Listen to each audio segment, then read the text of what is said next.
ने स्थायी शांति के लिए ऐतिहासिक बोडो अकॉर्ड पर मुहर लगाई है। बोडोलैंड के स्थायी विकास के लिए हमारा मंत्र है पीस, प्रोग्रेस और प्रोटेक्शन।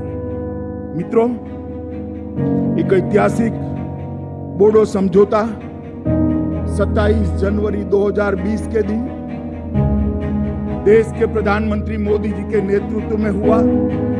मुझे उसमें उपस्थित रहने का सौभाग्य मिला था और उस वक्त जो बातें हुई थी लिखित में और मौखिक, मैं आज आप सबके सामने इसका कमिटमेंट दोहराने आया हूं कि भारत सरकार वो सारे वादों को पूरा कर आपके विश्वास को